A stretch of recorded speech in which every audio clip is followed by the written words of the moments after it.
ianya bisa diubah dari kecintaan kepada suatu objek menuju objek yang lain. Misalnya, ketika keburukan dan hakikat dari sesuatu yang dicintai telah tampak atau ketika diketahui bahawa ia menjadi penghalang atau cermin bagi kekasih hakiki yang layak dicintai, arah cinta bisa dialihkan dari kekasih kiasan kepada kekasih hakiki. Masya Allah. Maksudnya di sini, walaupun tadi kita sebut cinta itu fitrah, sedar-sedar dah jatuh cinta, contohnya kan. Macam mana kita nak directkan dia kepada cinta yang benar, ya, arah yang betul. Contohnya, bila kita melihat keburukan pada hakikat yang kita rasa pada awal tadi seolah-olah kita cinta pada dia. Contoh, terjatuh cinta pada seseorang. Lepas tu kita target nak jadikan dia sebagai pasangan hidup.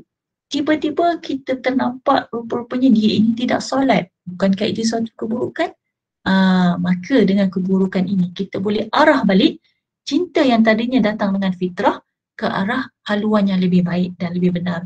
Kerana apa? Kerana kita sedang mencari redha Allah. Bagaimana mungkin kita berjodoh dengan orang yang tidak taat kepada Allah? Kan? Orang yang tidak cinta kepada Allah. Jadi di situ kita boleh arahkan dia kepada laluan yang benar. Contoh lain, kita cinta untuk berjalan-jalan. Kita suka melancong, contoh kan. Tapi dalam keadaan pandemik ini, nak jalan ke tempat lain pun tak boleh. Duduk dalam mahalah sahaja, contoh kan. Contoh.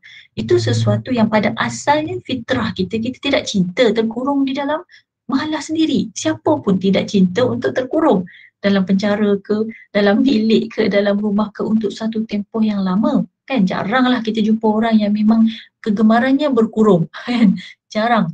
Tetapi apabila kita memahami bahawa hakikat sekarang ini adalah kita berada di dalam pandemik. Apabila keluar, maka di sana ada keburukan, bahaya, risiko. Apakah bahaya risiko itu? Jangkitan COVID. Yang mana jangkitan tersebut kelak bukan sahaja boleh memudaratkan diri sendiri, bahkan juga rakan-rakan yang berada bersama dengan kita di tempat kita ataupun ahli keluarga yang serumah dengan kita. Jadi, fitrah tadi pada asalnya suka berjalan, suka shopping, suka window shopping dan lain sebagainya, kita terpaksa alihkan dia demi memperolehi cinta yang hakiki, cinta Allah SWT, Rasulullah SAW, kerana Rasulullah jelas telah memberikan kita panduan di musim wabak. Hendaklah kita bersabar di dalam rumah. Meskipun kelak sekiranya ditakdirkan kita mati, mudah-mudahan matinya di dalam syahid kerana bersabar di dalam rumah. Maka dengan itu kita memperolehi cinta Allah dan cinta Rasulullah SAW, meskipun pada asalnya kita telah pun mengubah cinta asal kita yang sukakan kebebasan itu tadi. Jadi di situ kekasih kiasannya ialah apa? Berjalan-jalan, melancong, window shopping. Contohnya, itu kekasih kiasan. Tetapi kekasih yang hakiki itu apa? Allah Subhanahu wa Ta'ala. Rasulullah Sallallahu Alaihi Wasallam. Jadi itu pentingnya kita merubah arah cinta dengan memahami hakikatnya. Jadi sebelum benar-benar mendasari perasaan cinta, adalah penting untuk seseorang itu melalui proses pengenalan yang disebut dalam bahasa Arabnya sebagai ma'rifah dan pengetahuan, iaitu idrak bagi menuju cinta sebenar. Manusia hanya akan mencintai sesuatu atau seseorang yang telah atau boleh dikenal, disentuh dan dihayati. Cinta adalah keistimewaan makhluk hidup dan tidak dimiliki oleh benda yang mati. Macam batu. Dia hidup pada zat, pada maknawinya, tetapi pada madinya dia tidak bergerak. Maka dia tidak memiliki cinta. Dan dia tidak boleh jatuh cinta kepada manusia. Dia tidak jatuh cinta kepada haiwan yang lalu lalang. Walaupun mereka itu, Allah jadikan mereka menghormati manusia sebagai khalifah Allah. Mereka dicipta untuk sakhar Allah, yakni untuk mempermudahkan segala urusan manusia. Tapi tidaklah sampai dia jatuh cinta nak kahwin dengan manusia. Dia adalah seperti benda yang mati. Jika sesuatu atau seseorang telah dikenal dan diketahui dengan jelas oleh seorang manusia, lantas sesuatu itu menimbulkan kenikmatan dan kebahagiaan bagi dirinya, maka akhirnya akan timbul rasa cinta. Jika sebaliknya sesuatu atau seseorang itu menimbulkan kesengsaraan dan penderitaan, maka tentu ia akan dibenci oleh manusia. Jadi apa kita boleh faham di sini ialah untuk mencintai Allah, kekasih yang hakiki, kita perlu mengenali Allah Subhanahu Wa Taala. Dan mengenali Allah itu, iaitu makrifat, perlulah melalui jalan idrak, pengetahuan, ilmu pengetahuan. Maka carilah ilmu pengetahuan, ini nasihat untuk diri Ustazah sendiri, teruskan lagi proses pengajian kita, proses talaqi kita, belajar daripada guru-guru agar kita dapat mengenali Allah Subhanahu Wa Taala. Jadi menghadirkan diri ke kelas-kelas halaqah tafsir, contohnya di masjid Sultan Haji Ahmad Shah Mos UIA, kita ada halaqah tafsir lin nisa, kita ada halaqah hadis lin nisa oleh Dr. Sofia Samsudin, oleh Dr. Nurul Jannah Zainal Nazri. Ini bagi sisters kan, bagi brothers. Brothers and sisters boleh tonton juga kuliah Zuhur dan kuliah Asar setiap hari ada di Facebook Live Sultan Haji Ahmad Shah Mos IIUM. Boleh ditonton di situ. Mudah-mudahan semua ini menjadi wasilah dan juga perjalanan kita mengenal Allah Subhanahu Taala. Bagi mereka yang sukakan perjalanan mengenali Allah dengan runtunan hati yang menyentuh kalbu, boleh juga mempelajari daripada kelas-kelas pengajian Risalah An-Nur di Hairat Malaysia, Facebook Live Hairat Malaysia. Nuktah kedua, bagaimana merubah cinta kepada jalan Allah. Okey. Jadi kalau saya letak dalam slide ni, Ar-Rahman dengan Ar-Rahim. Apakah Ar-Rahman Ar-Rahim? Merupakan dua daripada sifat ataupun asma Allah Al-Husna yang ada 99 itu, nama-nama Allah. Ar-Rahman bermaksud yang maha pemurah. Ar-Rahim bermaksud yang maha penyayang ataupun yang maha mengasihani. Cinta yang dimiliki seharusnya tidak terarah kepada nafsu duniawi semata-mata, tetapi hendaknya ianya disandarkan kerana Allah semata-mata.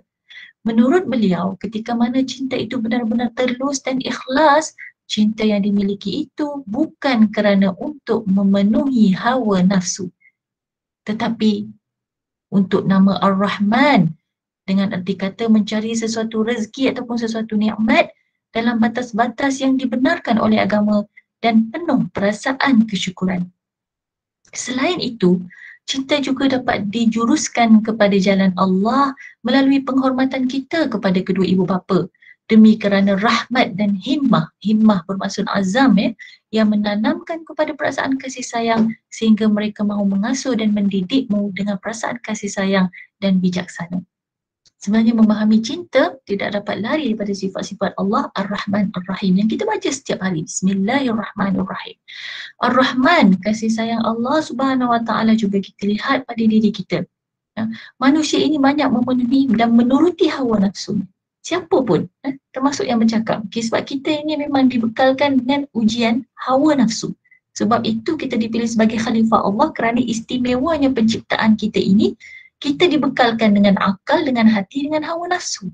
Sedangkan berbeza dengan para malaikat yang bertanya kepada Allah pada waktu itu, mengapa diciptakan manusia ini yang suka berbunuhan?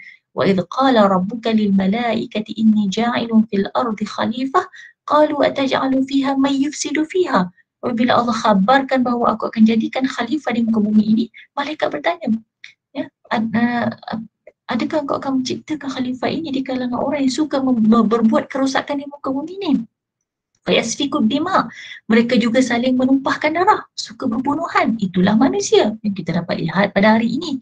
Kan? Tapi Allah SWT dengan rahmannya, dengan rahimnya, maha mengetahui akan tujuan penciptaan tersebut. Dibekalkannya khalifah dengan ilmu. Wa'allama Adam al-asma'a kullaha, dan telah diajarkan kepada Nabi Adam itu nama pada setiap perkara kerana akan dijadikan sebagai khalifah Allah. Tapi dalam masa yang sama kita juga dibekalkan dengan nafsu, berbeza dengan para malaikat yang tidak dibekalkan dengan hawa nafsu. Jadi seorang khalifah yang mampu mengawal hawa nafsunya, martabatnya lebih tinggi daripada para malaikat. Masya Allah. Sebab itulah ganjarannya itu sangat besar di sisi Allah Subhanahu Wa Taala. Tetapi cabarannya juga amatlah susah. Kita akan sentiasa diuji dengan hawa nafsu kita. Jadi cinta yang kita miliki itu bukanlah untuk memenuhi segala hawa nafsu kita, ya, tetapi adalah untuk nama Ar-Rahman, Allah Subhanahu wa Ta'ala yang Maha Pemurah. Setiap rezeki yang hadir, yang kita miliki, yang kita makan, yang kita nikmati sebenarnya adalah daripada yang Maha Pemurah. Tengok oksigen, kalau masuk ke hospital musim COVID ini, penggunaan oksigen sangat tinggi untuk membantu pernafasan mereka yang terkena infection, contohnya. Tapi kalau oksigen di hospital kerajaan, ada subsidi bayaran. Kalau di hospital swasta, oksigen tu sendiri ada bayarannya, ada harganya. Ya, cuba tengok bil kalau yang masuk ke hospital swasta. Bekalan oksigen itu berbayar walaupun asal oksigen itu adalah ciptaan Allah SWT. Oksigen yang Allah bekalkan kepada kita, pernah tak kita disuruh bayar? Pernah tak ada cukainya? Tidak sama sekali. Itulah sifat Ar-Rahman Allah SWT, cerminan Ar-Rahman Allah kepada hambanya. Ar-Rahim, Maha Pengasihnya Allah SWT. Kita perhatikan ibu bapa kita, ketika kita kecil tidak berdaya melakukan apa-apa, apa sahaja yang dihajati oleh kita, diceritakan dalam bahagian lain dalam risalah An-Nur, kita akan segera mendapatkannya. Contohnya bayi dalam pangkuan, apabila dia menangis kehausan, menangis sahaja walaupun tanpa membicarakan, ibu saya perlu susu. Bayi masih kecil, tidak boleh berbicara, cukup sekadar menangis, ibu akan segera untuk memberikan susu kepada bayi yang menangis itu, meskipun bayi itu tidak berdaya melakukan apa-apa. Itu rahimnya Allah SWT yang dicampakkan ke dalam hati kedua ibu bapa. Lalu kedua ibu bapa mempunyai kasih sayang dalam mendidik dan mengasuh kita, ya, dengan kebijaksanaan mereka. Titipan cerminan daripada rahimnya Allah SWT yang menggerakkan hati ibu bapa agar mempunyai kasih tersebut kepada diri kita. Jadi bukan ibu bapa itu semata-mata yang mempunyai perasaan kasih lalu kita sandarkan cinta kita hanya kepada mereka, iaitu cinta ismi itu tadi, tetapi hakikatnya ialah kepada yang menjadikan hati mereka itu mempunyai rahim kepada kita, iaitu Allah Subhanahu wa Ta'ala. Kemudian Imam Sainusi memberikan pesanan yang sangat dalam maknanya pada kita dalam buku Pedoman Para Wanita kaitan tentang cinta ibu bapa. Tanda bahawa cinta, penghormatan dan kasih sayang kepada ibu bapa kerana Allah ialah apabila mereka telah tua tidak meninggalkan apa-apa faedah lagi kepada kalian, kepada kita anak-anak, dan seolah-olah mencampak kalian ke dalam kesusahan. Kadang-kadang ada ibu bapa yang ditimpa keuzuran, Alzheimer contohnya, kan, penyakit-penyakit yang kritikal, kan, sehingga kan anak terpaksa bersusah payah dan berjuang untuk menjaga ibu bapanya. Itu yang dimaksudkan mencampak kalian ke dalam kesusahan. Namun kalian lebih mencintai, menghormati dan menyayangi mereka dalam keadaan meskipun ketika tua keuzuran ibu bapa yang seolah-olah tidak memberi faedah lagi kepada kita. Berbeza masa kita kecil dahulu, mereka jaga kita, menatang bagai menatang minyak yang penuh. Dibelai kita, diberi segala-galanya, dimudahkan segala urusan kita, dibiayai pengajian kita. Mungkin pada suatu masa mereka telah sampai ke suatu usia, kita pun mereka dah tak ingat jika diuji, ya, dengan penyakit Alzheimer contohnya, nyanyuk ataupun memarah-marahi anak tanpa kadang-kadang ada alasan yang konkret, tapi disebabkan keuzuran, lemahnya akal mereka, kenyanyukan mereka, maka anak itu kadang-kadang ditimpa kesusahan. Di situ jika kita kekal, kita mampu tetap mencintai mereka, tetap menghormati dan menyayangi mereka, itu sebenarnya adalah tanda penghormatan dan kasih sayang kepada ibu bapa kerana Allah Subhanahu Wa Taala. Bukan semata-mata kerana faedah yang kita perolehi pada ibu bapa, tapi kerana Allah, kerana pada waktu itu dah tiada lagi faedah yang diperolehi.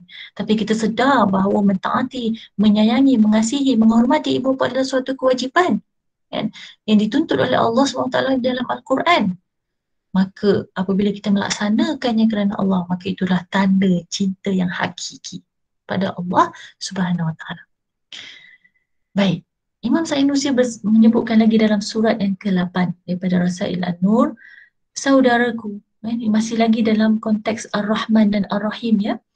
Aku melihat kedua-dua nama Tuhan Ar-Rahman dan Ar-Rahim itu sebagai cahaya agung yang tiada tandingannya. Masya Allah. Seolah-olah Ar-Rahman dan Ar-Rahim itu seperti cahaya yang sangat terang. Tiada tandingannya.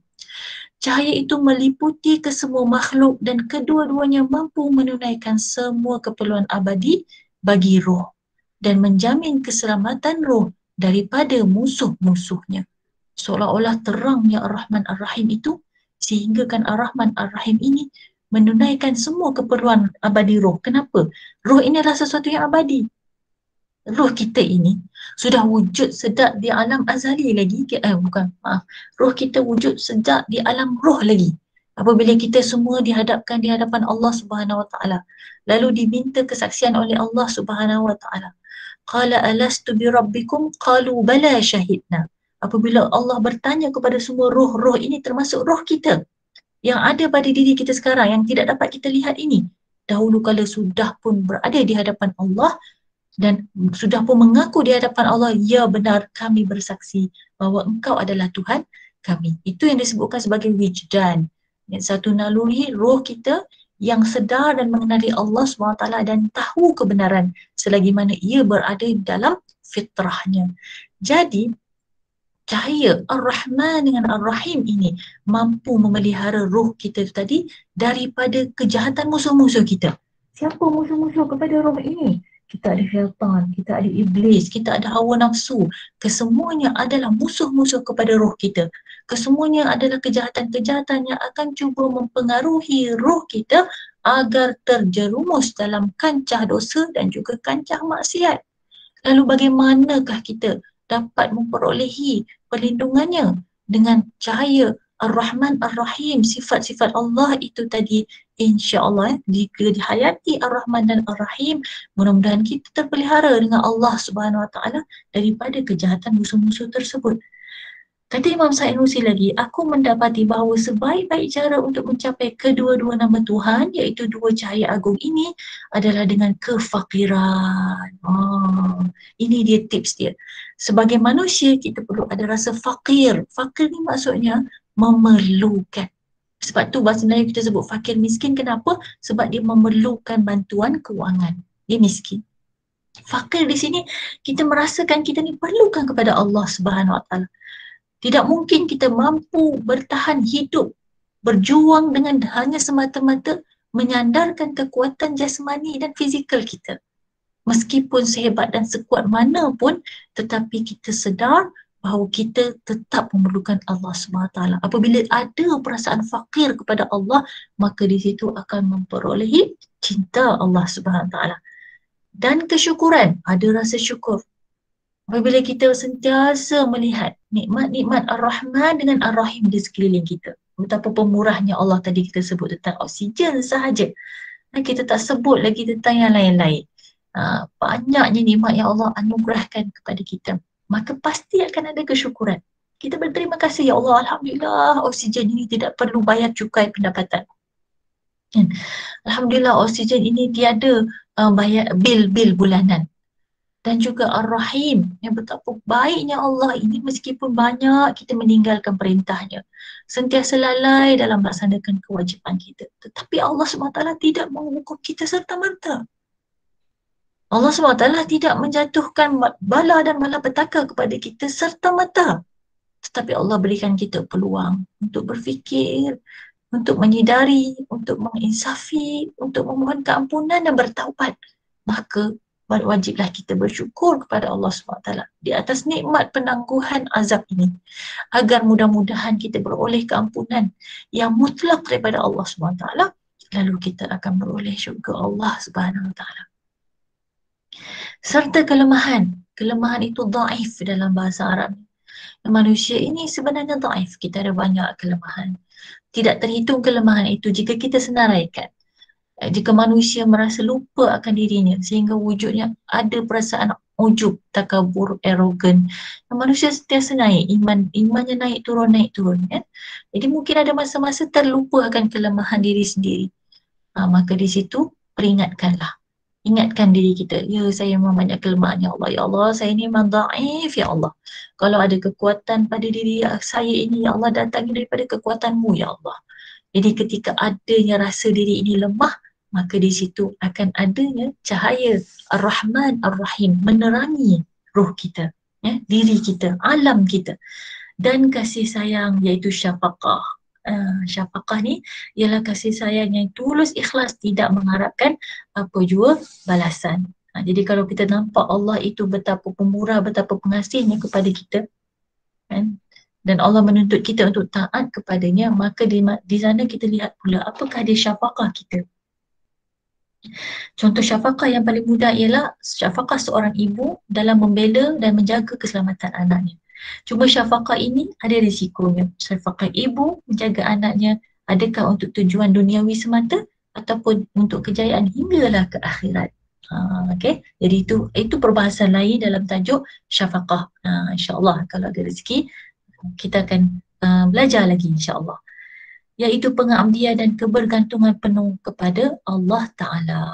Jadi inilah dia tips-tips bagaimana kita ingin memperolehi cahaya, ya, keimanan, ya, kenikmatan, merasai kasih sayang Allah Subhanahu Wa Ta'ala melalui jendela-jendela sifat Allah Ar-Rahman Ar-Rahim yang terpancar di alam ini. Hal ini berkesinambungan dengan huraian lengkap dari cinta kepada sifat Ar-Rahman ini.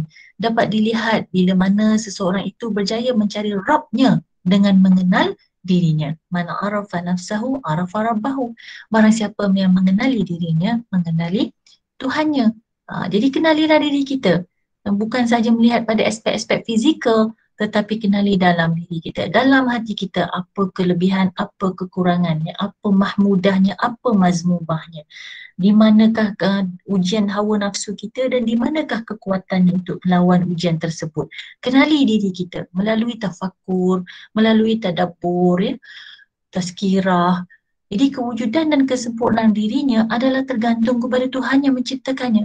Jika seseorang mencintai dirinya dan kelangsungan hidupnya, kemudian menyedari bahawa diri dan hidupnya dihasilkan oleh pihak lain, iaitu Allah, maka tak pelik ia pun akan mencintai pihak lain tersebut. Baru kita sedar bila kita tengok diri kita muhasabah, luar dan dalam, baru kita sedar, ya Allah, ini semuanya daripada Allah. Semuanya milik Allah SWT. Maka pada waktu itu akan muncullah cinta kita kepada Allah. Saat ia mengenal bahawa pihak lain itu adalah Tuhan yang Maha Pencipta, Al-Khaliq, maka cinta kepada Tuhan pun akan tumbuh. Semakin dalam dia mengenal Tuhannya, maka semakin dalam pula cintanya kepada Tuhan. Masya Allah. Ini dalam tajuk Mahabbah daripada kitab Ihya Ulumuddin oleh Imam Al-Ghazali. Nuktah yang ketiga, insyaAllah kita hampir pada penghujungnya. Tingkatan cinta kepada Asma'ul Husna yang kita sebut tadi, sifat-sifat Allah, nama-nama Allah yang 99. Dan kita akan sebut nama-nama Allah ini. Kita digalakkan menyebut nama Allah ketika kita memohon hajat kepada Allah SWT di awal doa.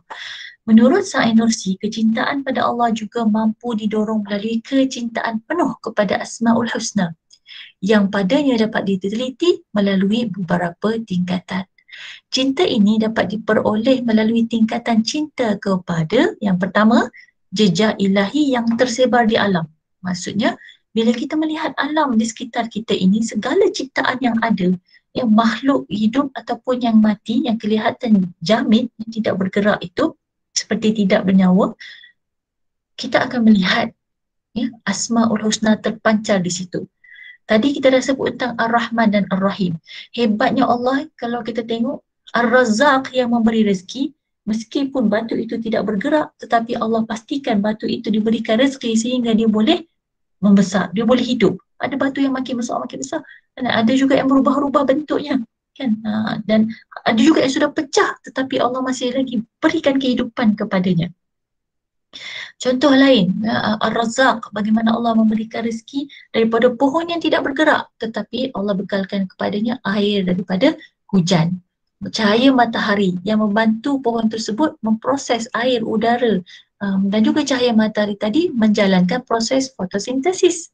Lalu dia dapat menghasilkan karbon dioksida di malam hari dan oksigen di siang hari untuk meneruskan kelangsungan hidupnya. Ar-Razzaq, kan? Jadi kalau kita tengok pada setiap nama Allah itu akan terpancar jejak ilahi di muka bumi ini. Lihatlah apa sahaja dan siapa sahaja di sekitar kita Apabila kita melihatnya dengan mata hati, insya-Allah kita akan dapat merasai jejak ilahi yang tersebar di alam ini.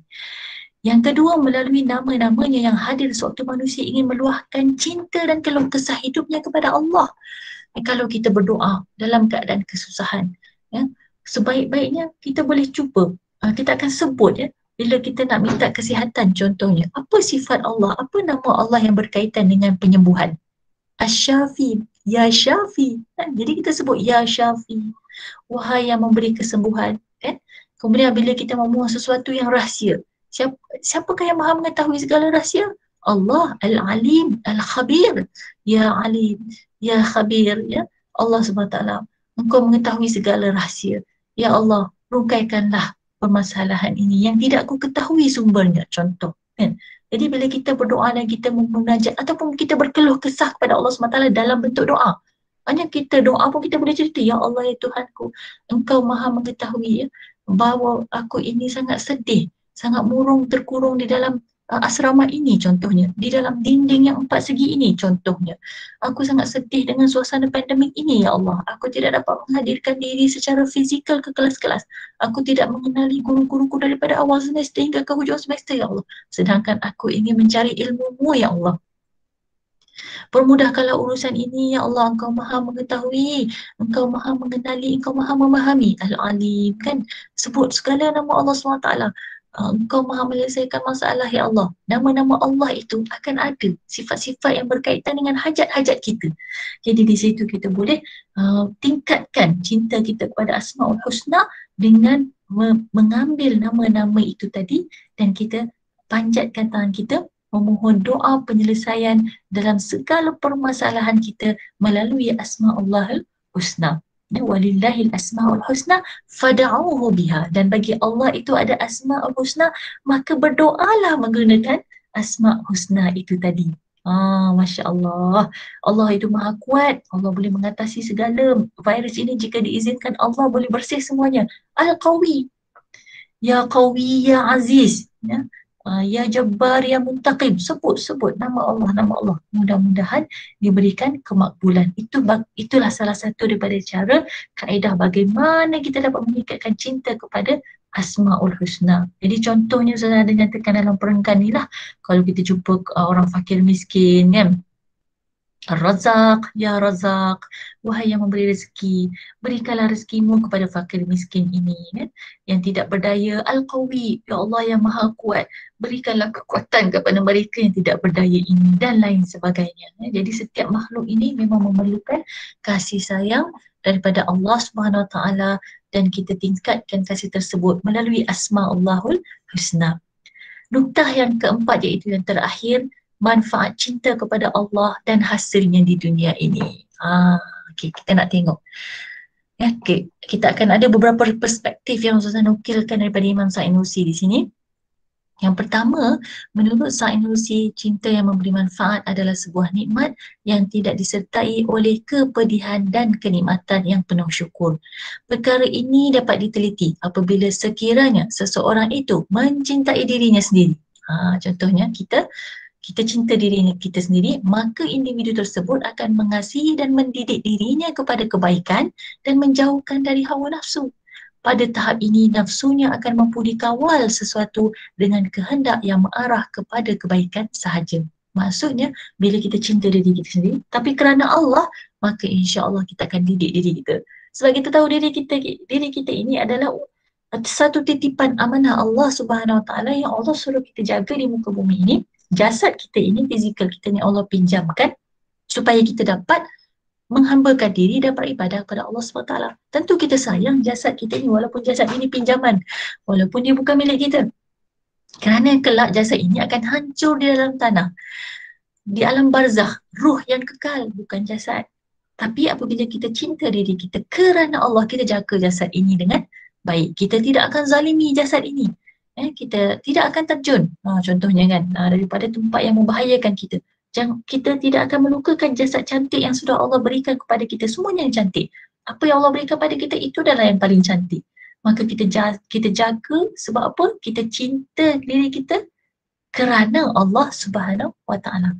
Hawa nafsu, kita tidak akan ikut hawa nafsu yang boleh merosakkan jasad kita.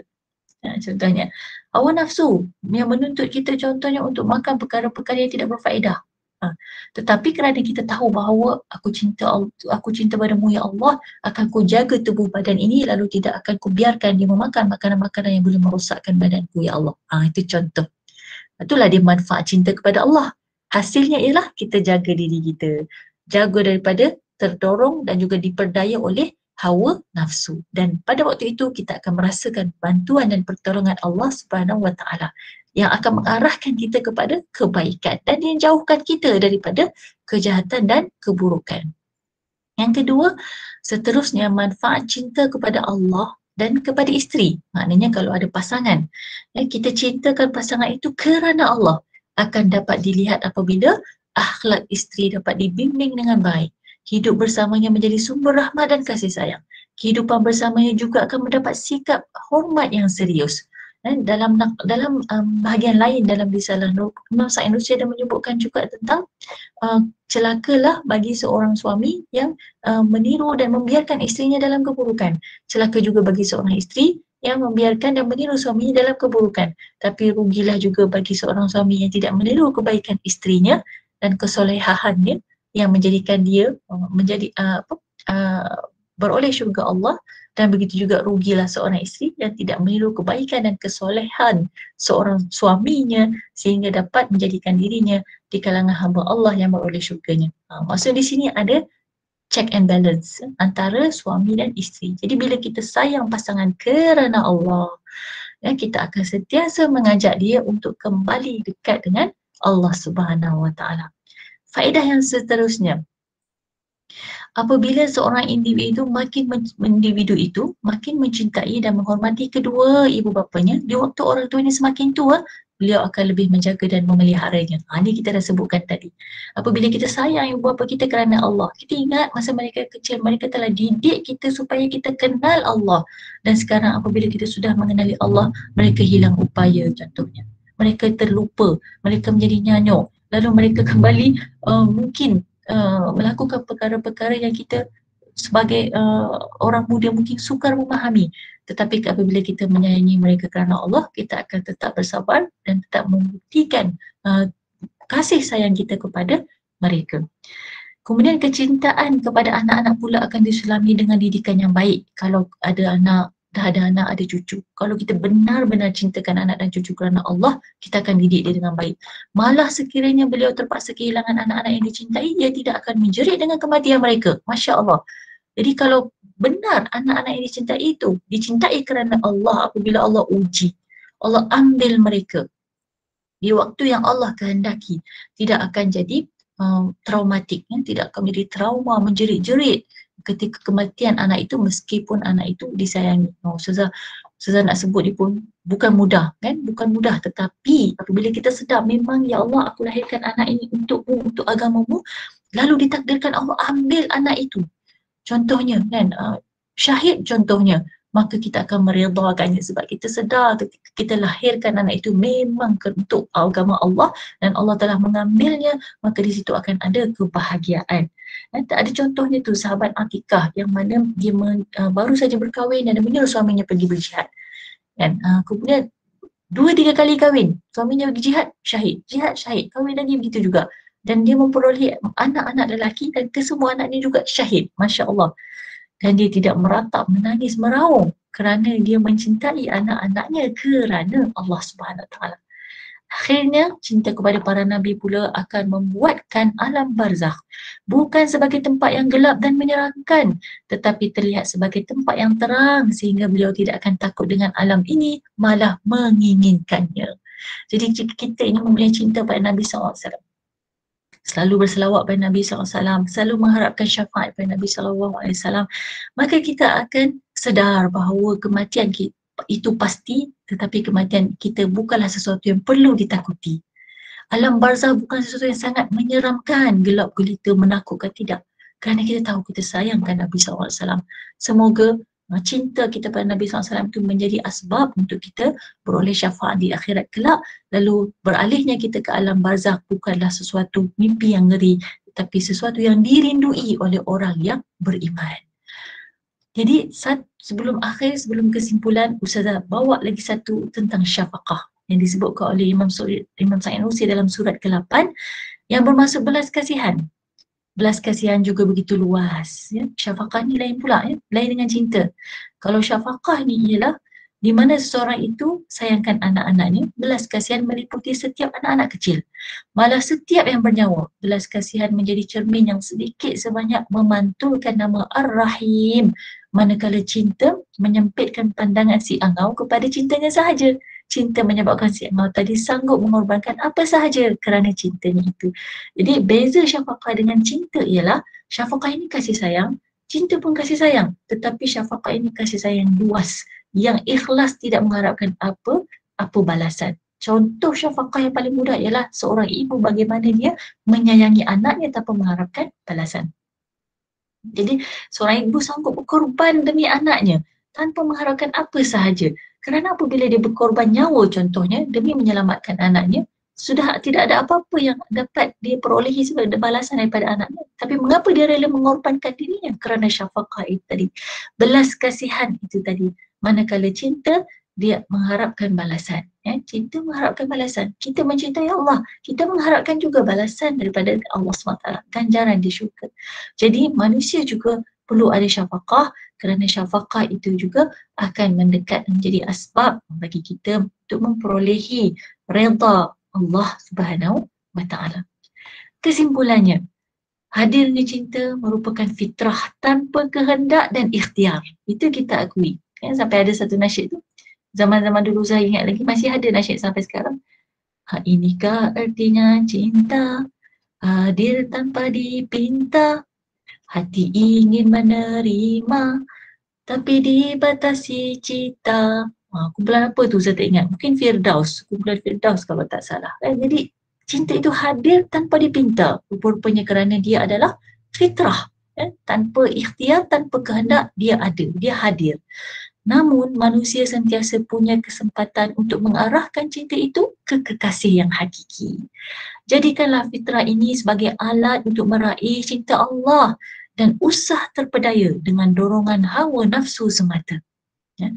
Jadi kalau cinta sebab handsome, tu kan kita bimbang. Itu hawa nafsu sebab hawa nafsu manusia itu memang sukakan kecantikan. Tak mengapa sekiranya dia handsome, tak mengapa dia cantik, sekiranya orang itu soleh dan solehah. Kerana Allah Subhanahu Wa Taala yang kita sayang itu Allah. Lalu kita dapati orang itu juga menyayangi Allah. Lalu di situ tersimpulnya cinta. Dan mudah-mudahan cinta itu adalah cinta yang hakiki. Dan kita berdoa, panjatkan kepada Allah SWT yang memiliki segala cinta, ya Allah, satukanlah aku dengan orang yang mencintaimu, ya Allah. Ya, rezeki, parasisme adalah rezeki pada Allah SWT. Tapi cinta yang paling nikmat ialah cinta yang didasari dengan kekasih yang hakiki iaitu Allah Subhanahu Wa Taala. Jadikanlah fitrah ini sebagai alat untuk meraih cinta Allah dan usah terpedaya dengan dorongan hawa nafsu semata.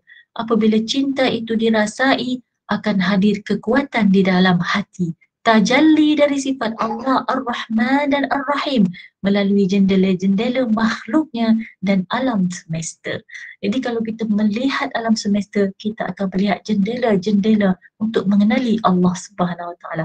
Pada setiap sifat yang ada pada makhluk kejadian ini, kita akan menikmati dan merasai kebesaran Allah Subhanahu Wa Taala. Adanya penciptaan dan campur tangan Allah di dalam makhluk-makhluk tersebut. Paling mudah didapati ialah Ar-Rahman dan juga Ar-Rahim daripada sifat-sifat Allah yang akan tajalli di dalam jendela melalui jendela-jendela itu. Tiadalah yang lebih indah melainkan cintanya, iaitu cinta Allah, cinta dari orang-orang yang mencintai Allah dan amalan saleh yang mendekatkan kita dengan cintanya. Jadi Ustazah sukalah tutup dengan suatu doa. Satu doa ni Ustazah jadikan sebagai tips yang selalu Ustazah sharekan pada ramai orang. Ya, supaya kita ini sentiasa bersungguh-sungguh dalam berusaha memperolehi cinta Allah dan mudah-mudahan diberikan ketetapan hati di dalam hidayah Allah SWT. Daripada hadis riwayat Muslim, Allahumma ya musarrifal qulub. Ya Allah, Tuhan yang menguruskan hati. hati-hati. Al-qulub ni plural kepada hati. Sarrif qulubana, uruskanlah hati-hati kami ala ta'atika, ke arah jalan ketaatanmu. Jadi nak taat pada Allah SWT itu perlukan kekuatan hati juga. Perlukan signal daripada hati. Siapakah yang dapat memberikan signal itu? Siapakah yang dapat memberikan tenaga dan kekuatan itu? Sesungguhnya hanya Allah Subhanahu wa Ta'ala. Jadi doalah, bacalah doa ini, boleh di tahiyat akhir sebelum kita beri salam, amalkan selalu. Ataupun satu lafaz lain, yang Ustazah selalu hafal yang lafaz kedua ni, iaitu riwayat Tirmizi, Ahmad dan Hakim. Allahumma ya muqallibal qulub, sabbit qalbi ala dinika. Ya Allah, Tuhan yang membolak-balikkan hati. Kenapa? Kerana Allah SWT memiliki hati kita. Ya, innal qalba fi isba'aini min asabi'ir rahman. Sesungguhnya hati manusia itu berada di dua celah jari daripada jari-jari Allah. Yuqallibu ma yasha. Allah boleh terbalikkan mengikut kehendaknya. Lalu di sini kita pohon pada Allah yang memiliki hati kita, yang membolak-balikkan hati kita. Sabbit qalbi ala dinika. Teguhkanlah hatiku pada agamamu, supaya kita minta daripada Allah agar hingga ke akhir hayat kita akan terus berada di atas siratal mustaqim. Ya, mudah-mudahan kita dipelihara Allah daripada ujian-ujian yang sangat berat yang menguji keimanan kita, dan na'udzubillahi min zalik, mudah-mudahan kita tidak terbabas, ya, tidak terbabas, tergelincir daripada jalan yang benar, dan kita dapat akhiri kehidupan kita dengan pengakhiran husnul khatimah. Wallahu a'lam bissawab. Saya serahkan semula kepada Sister Wan Rashidah. Silakan. Terima kasih diucapkan kepada Dr. Raudatul atas perkongsian yang sangat menarik dan berinformasi sebentar tadi. Kini saya ingin membuka ruang untuk sesi soal jawab. Jika ada sebarang soalan atau kekeliruan, anda boleh tuliskan di ruangan komen yang disediakan atau boleh unmute sahaja mikrofon.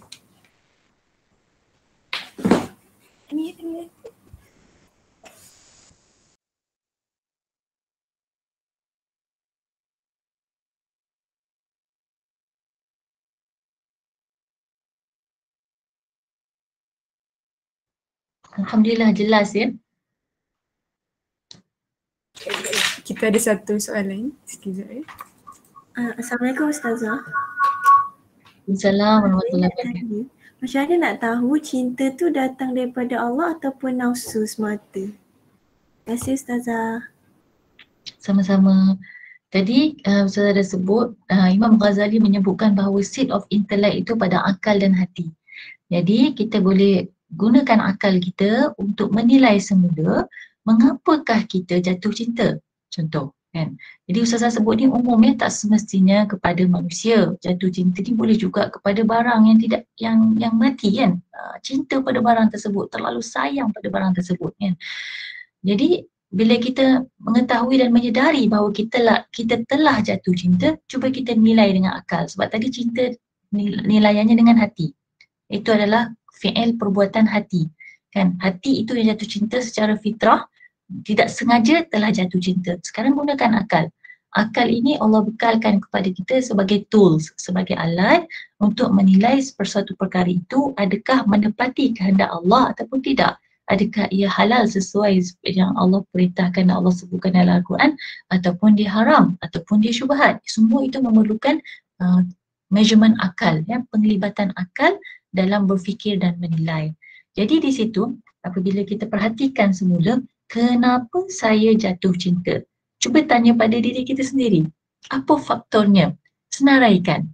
Kan? Contohnya kita kata kerana rupa benda itu cantik. Alright, satu, rupanya cantik.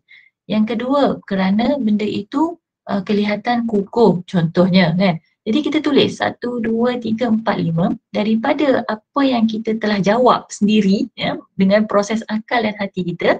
Dan kita tak perlu berbohong dengan diri kita sendiri, nyatakan dengan jujur, kan, faktor-faktor tersebut. Maka di situ kita gunakan akal untuk menilai.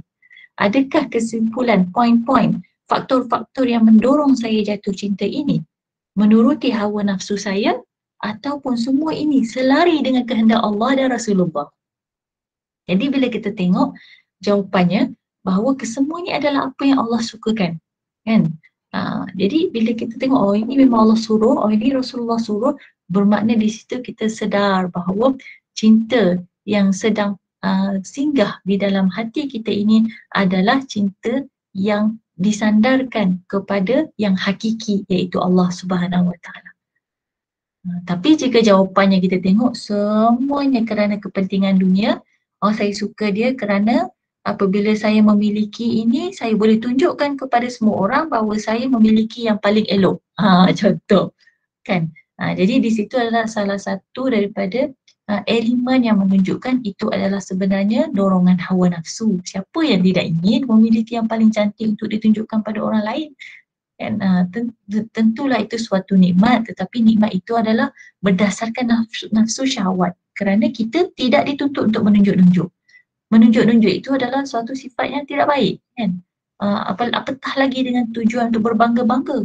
Takut dia telah jatuh dalam kategori takabur, dan takabur itu adalah sifat Allah Subhanahu Wa Taala, bukan sifat yang layak dimiliki oleh seorang manusia. Ia adalah sejenis mazmumah yang kita perlu usaha untuk cuci dan bersihkan hati kita daripada mempunyai elemen-elemen tersebut. Adakah Ustazah dah menjawab soalan tadi? Menjawab Ustazah, terima kasih. Sama-sama. Baik, kita teruskan dengan soalan yang seterusnya daripada Madam Rosmi Nazwin. Bagaimana cara untuk meletakkan cinta kepada Allah melebihi daripada cinta kepada manusia? Okey. Yang perkara ini sebenarnya sudah dibahaskan oleh para ulama. Antaranya adalah dengan memahami hakikat cinta itu sendiri seperti yang kita buat pada hari ini. Dan pada malam ini kita cuba mengidentify setiap perkara yang kita cintai itu adalah untuk apa? Adalah kerana apa? Atas faktor apa? Walaupun cinta itu hadirnya tanpa ikhtiar, ya, dihadir sendiri, tetapi kita masih lagi dibekalkan dengan akal untuk menilai semula. Sejauh manakah sebenarnya hakikat cinta itu? Adakah semata-mata fokus kepada subjek tersebut atau objek tersebut, ataupun sebenarnya ia disandarkan kepada Allah Subhanahu Wa Taala? Kan? Contohnya, apabila kita melihat anak tidak membaca Al-Quran, kan? Kita sayangkan anak kita, tapi kenapa kita tegur mereka supaya pergi baca Al-Quran? Anak itu contohnya, anak suka bermain. Suka bermain, siapa yang tak suka bermain? Tetapi kerana sayang kita itu, kerana Allah SWT kita nak mereka menjadi anak yang saleh, maka kita ingatkan mereka supaya berhenti bermain dan sila baca Al-Quran kerana sekarang jadual membaca Al-Quran. Meskipun itu mungkin akan mendapat tentangan daripada anak. Meskipun anak akan merasa tidak senang kerana disuruh berhenti bermain dan beralih kepada Al-Quran. Tetapi apabila kita sedar bahawa anak itu adalah tujuannya untuk menjadi saham akhirat kita, kita perlu didik dia bersungguh-sungguh, dan walaupun perkara itu mungkin pada waktu itu melukakan hatinya, tapi dia akan faham bahawa itu sebenarnya akan memberikan dia kejayaan di akhirat kelak. Jadi di situ kita akan sedar sebenarnya yang kita marah anak itu tadi adalah kerana Allah SWT. Bila kita marahkan anak kerana Allah SWT, contoh, marahkan siapa-siapa pun kerana orang itu contohnya mungkar kepada Allah SWT, kita akan dapati marah itu tidak akan menjejaskan hati kita, tetapi dia hanya akan berada di akal kita saja. Jadi walaupun burst, contohnya burn out, contohnya nak marah dan ingin meluahkan kemarahan tersebut, tetapi dia masih lagi berada di atas landasan yang rasional. Ya, akal itu akan berbicara dan memberitahu dia ini salah, ini tak betul, ini perlu dibetulkan. Saya merasa tidak senang dengan tindakan ini kerana ia bertentangan dengan hukum syarak dan kehendak Allah serta Rasulullah SAW. Contoh, marah ni, tetapi kerana kita faham landasan kita adalah kerana cinta kepada Allah SWT, maka kita marah di atas kemungkaran yang berlaku yang bertentangan dengan kehendak Allah SWT. Di situ sekali lagi peranan akal sangat-sangat penting. Jadi untuk meletakkan cinta kepada Allah melebihi daripada cinta kepada manusia, apabila kita melihat jendela-jendela Allah di dalam makhluk ciptaan Allah SWT. Manusia yang kita cintai itu contohnya. Contoh siapa yang paling mudah pasangan boleh. Walaupun Zah nampak ramai yang muda-muda dalam ni. Tapi Zah yakin tentu kita dapat menghayati perasaan cinta kepada pasangan kan. InsyaAllah.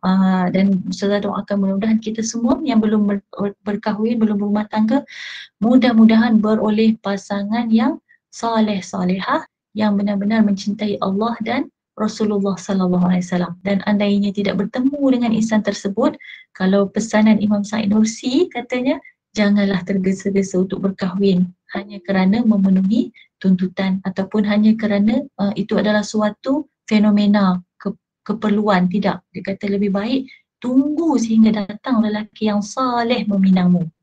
Begitu sekali. Kerana bimbang jika berkahwin dengan orang yang tidak saleh, takut nanti membawa ke neraka. Jadi bila kita melihat pasangan itu, kita melihat pada yang mencipta dia. Kita melihat kepada sifat yang dimilikinya itu mana yang datangnya daripada Allah Subhanahu Wa Taala yang menghendakkan kebaikan pada dia. Jadi melihat dia tu menjadi jendela kepada merasai kekuasaan Allah SWT yang tadi Ustazah sebut jendela tu. Jadi kita lihat pasangan dengan kelebihan dan kekurangannya itu, kita tengok pula begini Allah ciptakan dia. Dia ini kalau katalah ditakdirkan pasangan ini agak jauh daripada Allah SWT, maka dia ini perlu diperingatkan untuk mendekatkan diri kepada Allah SWT. Dan memang pun tak mustahil seorang suami itu boleh mencontohi isterinya dalam mentaati Allah SWT. Memang wanita ini dipuji oleh Imam Sa'id Nursi, contohilah wanita tua yang taat beribadah pada Allah SWT. Jadi wanita bila dia tua dan dia masih taat beribadah kepada Allah SWT, itu salah satu daripada ciri-ciri wanita yang hebat sebenarnya, wanita yang salihah. Jadi andainya kita melihat dia, kita merasakan atau kita mentajalikan penciptaan dia oleh suatu zat yang maha agung, Allah Subhanahu Wa Taala. Mana elemen negatifnya perlu dipositifkan, mana elemen positifnya perlu kita tirukan. Lalu kita sandarkan kasih kita kepada dia tertakluk kepada kasih dia kepada Allah Subhanahu Wa Taala. Semakin dia cinta kepada Allah Subhanahu Wa Taala, semakin tebal kasih sayang kita kepada dia. Tetapi apabila dia semakin jauh daripada Allah Subhanahu Wa Taala, maka kita semakin berhati-hati, bahkan kita akan semakin berusaha bersungguh-sungguh untuk mengingatkan dia bahawa dia perlu dekat kepada Allah Subhanahu Wa Taala. Dan itu boleh dilakukan. Tengok Asyah dengan suaminya Fir'aun macam mana? Kan? Asyah berani menyebut, melafazkan Bismillahirrahmanirrahim ketika hendak menyikatkan rambut anaknya. Walaupun suaminya itu adalah Fir'aun, pemerintah yang agung pada waktu itu, yang sangat gagah, bijaksana, kaya raya dan berkuasa. Tetapi apabila suaminya memberi amaran kepada Asyah agar menarik balik keimanannya kepada Allah SWT dan mentaatinya dan memilih antara nyawa, antara nyawa ataupun akidah, Asyah memilih akidah. Bermakna Asyah ini sudah pun memberikan teguran kepada suaminya kerana suaminya ingkar kepada Allah Subhanahu Wa Taala. Asyah mengutamakan cintanya kepada Allah melebihi cintanya kepada suaminya. Fir'aun pun cintakan Asyah. Fir'aun pun cintakan Asyah. Sebab itu Fir'aun bagi peluang pada Asyah supaya tarik balik lafaz bismillah tu. Tapi Asyah enggan. Maka dengan keegoannya, kan, tu bahayanya ego, takabur dia, merasa kehebatan dia sebagai raja yang dicabar oleh isterinya, maka Asyah telah dihukum, direbus, dicampak ke dalam air panas. Nauzubillah, Masya Allah, kan. Jadi di sini kita dapat melihat bahawa Asyah mengutamakan cintanya kepada Allah melebihi segala-galanya. Ini suami yang sangat kaya, yang berkuasa di dunia ini. Tetapi cintanya kepada Allah melebihi cintanya kepada makhluknya. Jadi di situ bila kita sentiasa ingat Allah, kita melihat sesuatu itu, bila kita ingat Allah ni, bila iman kita tengah tinggi kan, kadang kita tengok pokok pun kita akan rasa terharu, kita sebut nama Allah Subhanallah. Kita tengok burung flamingo di sungai UAE tu, kita rasa Masya Allah, kita ingat Allah, kita takjub dengan Allah. Kita boleh tengok burung flamingo percuma di sungai UAE itu, sedangkan orang lain nak tengok kena bayar tiket zoo negara. Nak bayar tiket masuk zoo negara baru boleh tengok burung flamingo, kan ada tasik dia. Tapi burung itu dengan kehendak Allah terbang ke UAE. Terbang dan mereka berkelah di sungai kita. Banyak ikan tilapia, kan? Jadi itu suatu nikmat Allah. Bila kita sedang melihat dengan jendela keimanan, kita langsung ingat Allah. Ya Allah, hebatnya Allah ni maha merancang burung daripada zoo negara tanpa arahan sesiapa, tapi dengan kehendak Allah datang ke UAE. Kan? Kita boleh tengok dan tonton dengan percuma. Boleh ambil gambar lagi dengan burung-burung tersebut dan lain sebagainya. Jadi melihat dengan jendela, melihat makhluk itu seolah-olah dia itu jendela tajalli sifat-sifat Allah Subhanahu wa ta'ala yang maha hebat itu, yang maha bijaksana itu. Jadi bila kita melihat pasangan dengan cara seperti tadi, ya, kita tengok dia tu, kita melihat ini adalah tajalli daripada sifat Allah Al-Khaliq yang maha mencipta. Dia telah ciptakan pasanganku begini. Lalu aku cintai dia kerana cinta yang hakiki, iaitu Allah SWT. Mudah-mudahan dia menjadi jambatan kepadaku untuk ke syurga Allah SWT, dan aku menjadi jambatan baginya untuk menuju syurga Allah SWT. Saya harap soalan saya itu menjawab soalan Madam Rosni Nazrin, ya. Kalau belum, jelas, Ustazah. Terima kasih. Alhamdulillah. Okey, soalan berikutnya saya baca, ya. Soalan yang terakhir, cinta itu dibentuk atau dicari? Tadi bila kita rujuk daripada nas-nas nukilan Imam Badi'uz Zaman Sa'id Nursi dan juga Imam Al-Ghazali, memang disebutkan bahawa cinta itu bukan ikhtiar. Kan? Dia datang sendiri. Jadi apakah yang kita cari? Yang kita cari ialah cinta Allah. Seperti yang doa Ustazah sharekan tadi. Allahumma inni as'aluka hubbaka. Ya Allah, wahai Tuhan kami, aku memohon cintamu. Itu kita cari. Memang kita pohon, kita minta.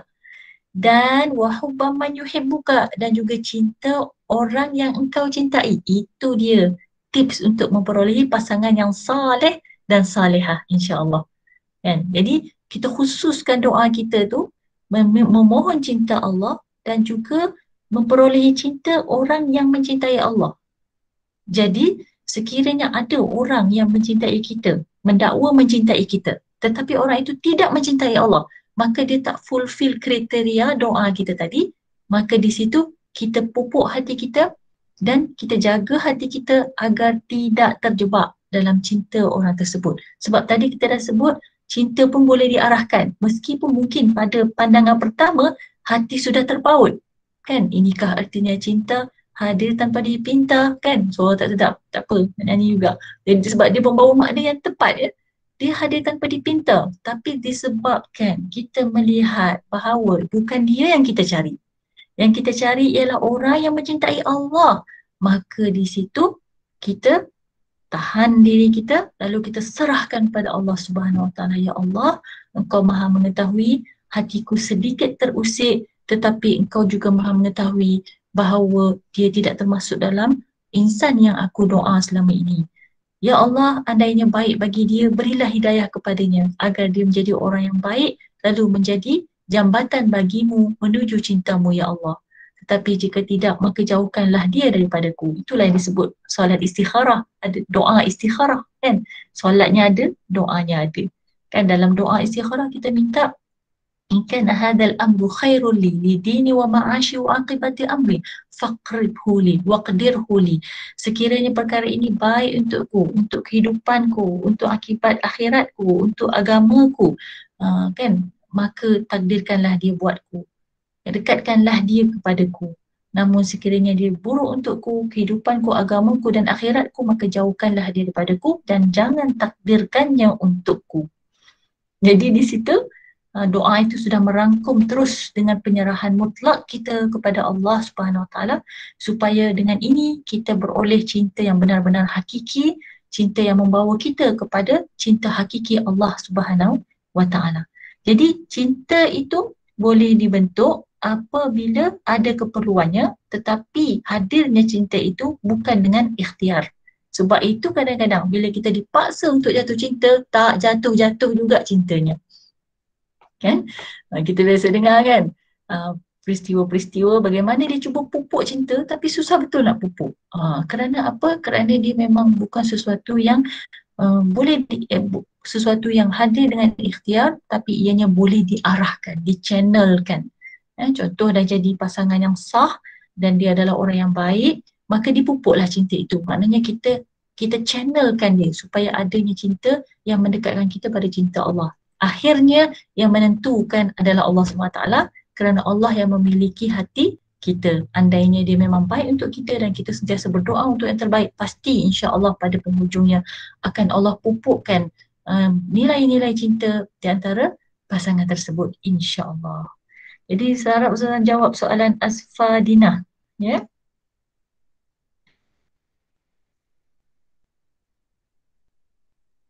Okey, Asfadina, jawab ke tak terjawab tu? Menjawab. Alhamdulillah. Ya. Baiklah, terima kasih atas soalan-soalan dan jawapan daripada Ustazah. Ingin saya ingatkan sekali lagi hadirin sekalian dikehendaki untuk mengisi borang penilaian program yang telah diletakkan di ruangan komen bagi penambahbaikan program kami pada masa akan datang. Andai berkayuh dah sampai ke seberang, andai memanjat dah sampai ke pucuk, andai mendaki dah sampai ke puncak, setiap yang bermula pasti akan berakhir. Begitu juga dengan majlis kita pada hari ini. Hadirin dan hadirat yang dimuliakan Allah sekalian, kita sudah tiba di pengakhiran majlis. Sekalung terima kasih diucapkan kepada tetamu jemputan kita pada hari ini dan kepada semua yang hadir atas penglibatan yang sangat aktif. Diharapkan dengan adanya majlis ini dapatlah sedikit sebanyak memberi manfaat kepada kita semua. Sebelum mengakhiri majlis, saya ingin menjemput semua hadirin untuk membuka kamera bagi sesi bergambar.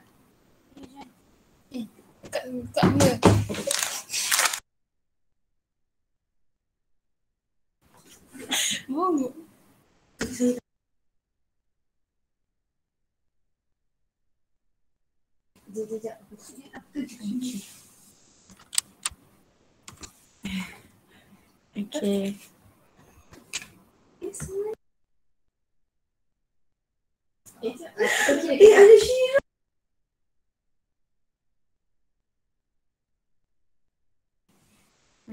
Okay. Madam, dah ready? Saya nak kira. Okay. Alright.